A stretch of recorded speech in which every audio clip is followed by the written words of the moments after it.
Hello everyone. Today we are going to present inflation of Malaysia economy. These are our group members. Now I will hand over to Saleh to introduce the Malaysian economy and inflation.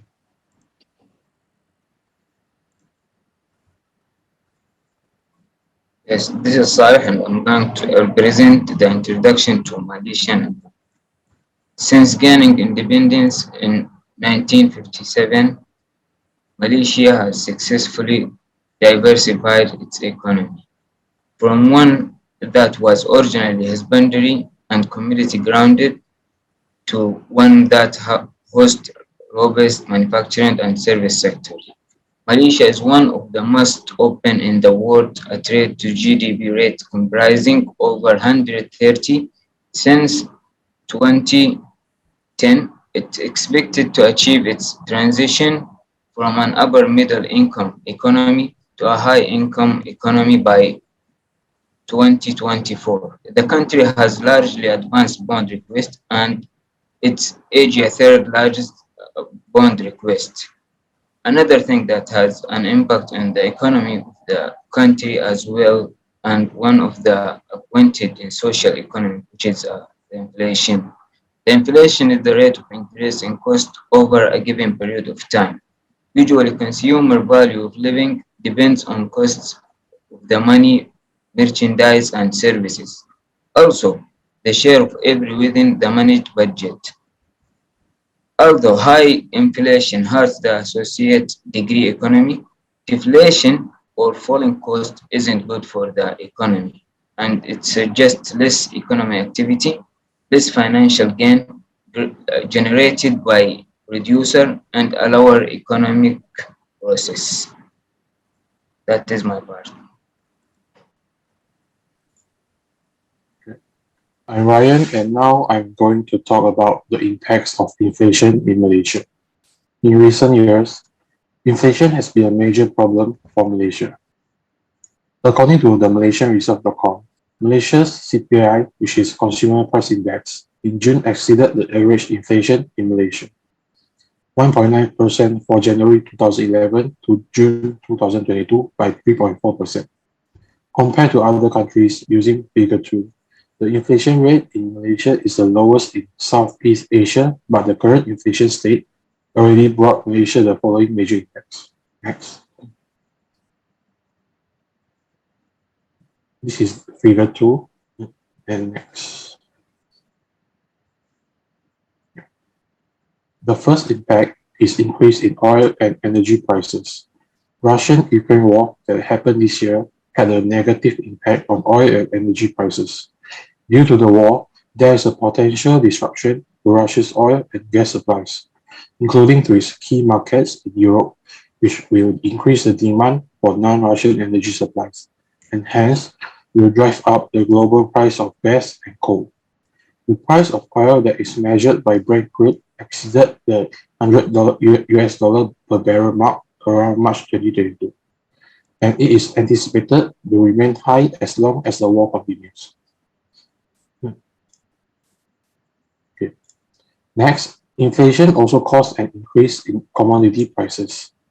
Russia and Ukraine are significant wheat and corn producers and exporters in the global market. Although Malaysians don't consume much of these products, these are still the main ingredients for animal feeding, including chicken feed. The war affected commodity prices and thus indirectly led to an increase in food prices in Malaysia. For instance, we have already seen how an increase in chicken feed such as maize, wheat, and soybeans make up the largest component in the preparation of chicken feedstuff, putting enormous pressure on the price of chicken in Malaysia. Not only that, but global supply chain disruptions affecting local companies and multinational companies operating in Malaysia is also one of the impacts. The world is still desperately trying to adjust to ongoing global supply chain disruptions due to COVID-19 before Russia's invasion of Ukraine. As an example, global container freight charges have doubled over this year because of some COVID-19 related causes. The war in Ukraine worsens the situation of these global supply chain disruptions to be fixed. It causes air freight costs to increase as airlines are forced to change their air routes to avoid the areas affected by war. The negative impact of these disruptions will be felt by those who do business in Malaysia and companies that are part of the global manufacturing supply chain. Next.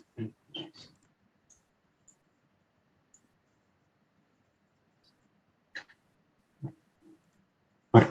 As, in, as, as inflation keeps rising in Malaysia, it is hard to maintain a business although subsidies are given. This is because inflation causes consumers' consumption ability to decrease dramatically. Thus, businessmen need to find a balance between their goods producing price and selling price. If a balance is not found, then that kind of business can't earn any profit at all.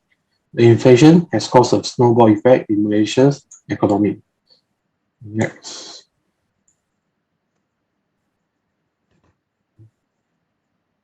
The purchasing power of consumers is reduced is also caused by inflation. The purchasing ability of consumers is based on their income level. Those consumers that have high incomes will not be affected by inflation seriously as they have sufficient money to overcome it. On the other hand, consumers with low income will have a hard time dealing with the inflation problem, so they might purchase lesser goods compared to before. These are the impacts of inflation in Malaysia. Thank you.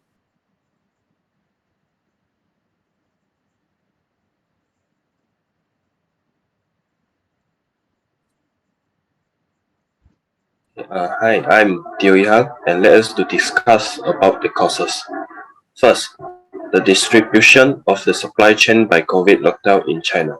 Due to the COVID-19 pandemic, many countries around the world have implemented non-drugs interventions, colloquially as known as lockdowns. These include social restrictions such as stay-at-home orders, curfews, quarantines, and more. More than 3.9 billion people in more than 90 countries around the world have been asked or ordered by governments to stay at home, while similar disease control measures has been used for hundreds of years. The scale of the measure implemented in the 2020 is considered unprecedented. Next, the Russian-Ukraine war. This is the hybrid war that broke out between Russians and Ukraine on February 20, 2014. In the earlier days, the two countries fought in the form of low-intensity wars and proxy wars to these days. However, on February 24, 2022, Russian President Vladimir Putin sent Russian troops to invade Ukraine territories, citing demilitarization and denazification. The conflict between the two countries officially morphed into a full-scale war from that day and quickly developed into the largest war in Europe since the Second World War, with military actions widely seen as aggressions. The Western world believes that the reasons for Russia's invasion of Ukraine include Russia's lack of natural barriers, effort to obtain ice-free ports, reducing the neutral buffer zone between neighboring North Atlantic Treaty Organization, known as NATO countries, and restricting parts of the natural gas pipeline to Ukraine. Next, African swine fever is a highly contagious viral disease of domestic and wild boars with a mortality rate of 100%. While it does not pose a threat to human health and cannot be transmitted from pigs to humans, it can have devastating effects on pigs' herds and agriculture economies. There is no effective vaccine against ASFS. The virus is highly resistant in the environment, which means it can survive on clothing, boots, wheels, and other materials. It also survives in a variety of pork products such as ham, sausage, or bacon. Therefore, If proper measures are not taken, human behavior may become an accomplice in the cross-border spread of this swine disease. Thus, the frequency of flood in Malaysia is very high. Given Malaysia's geographic location, most of the flooding that occurs is a natural consequence of the local tropical rainy seasons, periodic monsoons, which are characterized by frequent rainfall from approximately October to March. Floods often occur in Kuala Lumpur, resulting in considerable obstacles to transportation. The flood affect the transport vehicle inability to travel from Kuala Lumpur and damage the goods in the transport vehicle.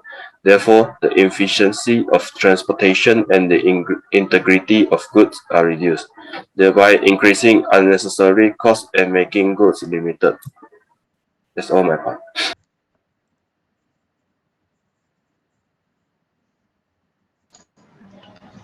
Okay, I'm Yong Yao Ming, and then the part that I want to discuss is the solution made used by the Malaysia to overcome the inflation. So, first, the subsidy is a transfer of money of government to an entity. So, the subsidy can help the low-income people to maintain the flexibility of buying the daily consumption. So, Malaysia had provided some subsidies to the people. So first, the Malaysia has provided 37.3 billion ringgit Malaysia to petrol, diesel, and liquefied petroleum gas. Next, the Malaysia also provided 4 billion ringgit Malaysia for cooking oil, 11.7 billion for various form and of aid, including the Bantuan Keluarga Malaysia (BKM). So, next slide.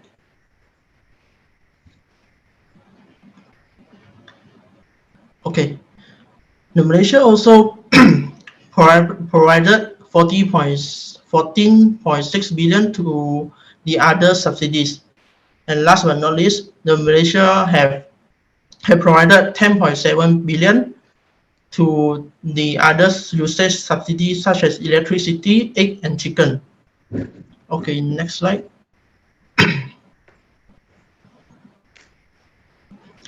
Okay, for the second solution is price control. Price control is establishing a lower limit or upper limit of the selling price of specified goods and services.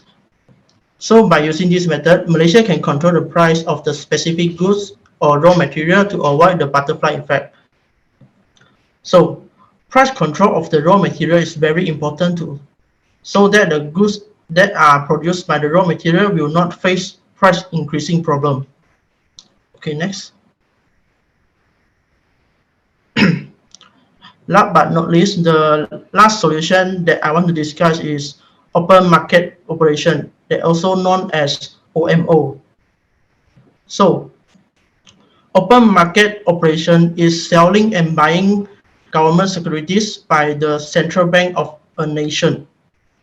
So, by using this method, Malaysia can sell the securities in the central bank to financial institution and peaceful citizen, to reduce the amount of money circulating in the economy, and will also reduce the aggregate trading. In this method can reduce the inflation. That's all from me.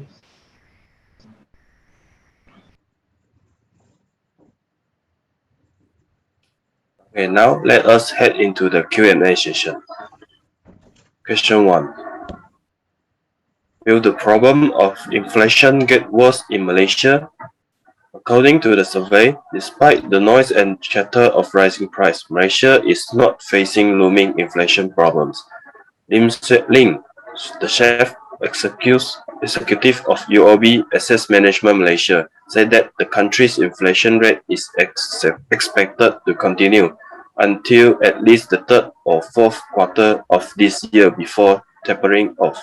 Besides, Gerard Ambrose, the CEO of Islamic Malaysia Sdn Bhd, concurred with Lim and added that investors must look at a different way in terms of asset allocation, given that inflation is said to be sticky. Ambrose also believes that despite of rising price, demand is recovering, so inflation in Malaysia is not a serious problem. Next question. Okay, the second question is, are the subsidies a long-term solution? In my opinion, the subsidies is not suitable for long-term solution because the government cannot always provide the subsidies because the subsidy is not unlimited sources. Other than that, the government also currently facing a fiscal deficit and high debts. So, in my opinion, subsidy is not a long-term solution to overcome the inflation. Okay, next question. Okay. How about your views on the future economy of Malaysia? Personally, in my opinion, the economic future of Malaysia is not optimistic. Recently, the Malaysian ringgit has depreciated again. Because of the interest rate increase of the National Bank, it was originally intended to lower inflation and CPI. As a result, it was found that CPI remained high. The government's policy has not really solved the problem. Nevertheless, I think that as long as the worst problems such as the Russia-Ukraine war and COVID-19 are solved, our economies will still grow gradually. But we don't know when these causes will be solved. On the whole, if the global problems are still not completely solved, I'm still not optimistic about the Malaysia economy. That's my answer. Okay. That's all for our presentation. Thank you.